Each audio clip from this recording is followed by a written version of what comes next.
All right, good. Thank you. The easiest, the hardest spot in a conference is right after lunch. So we got this.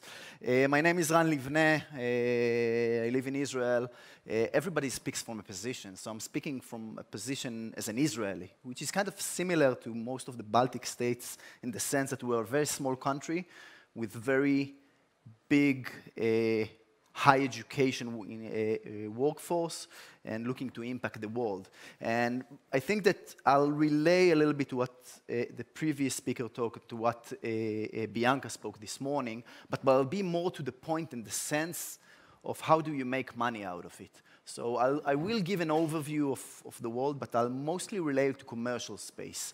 As Israelis, we have a small market in Israel, so we're looking for export, we're looking for commercial clients across the world, not necessarily governments. And I think that as entrepreneurs, one of the key challenges is not to rely only on government, to get money from governments for the R&D, but eventually to end up with commercial end users. So a little bit about myself. I've been doing space in the last 10 years.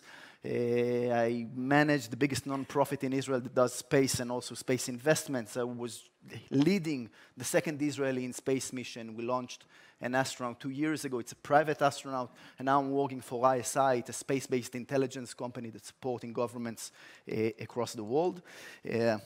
Me and the second Israeli astronauts. A little bit about ISI. It's an interesting company because we're providing satellite services, AI and analytics, and also infrastructure solutions. And the main thing that I want to say is that the time to do space is now. Humanity is basically building the foundations of the space economy now. As entrepreneurs, we don't need to go into the red ocean in different markets, but to see where the world is going and to understand where we need to position ourselves. And the key question that I would like to ask you guys is, where are you positioning yourself as entrepreneurs or even as a government at the end of the day?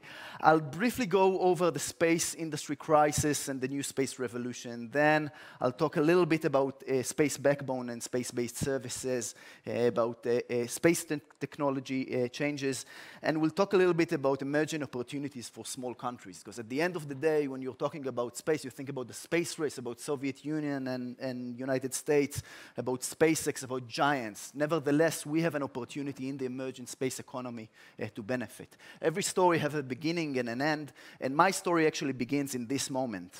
Let's see if it works. It doesn't work. But what you see here is the last landing of the Space Shuttle program. You can cut down the music. Now, it's interesting because it happened in 2011, and the header in The Economist, the most important economic newspaper back then in 2011, was the end of the space age. There were very few excitement about this. We need to understand this, that when analysts and economists looked at the space industry only 13 years ago, they thought that the space age is over.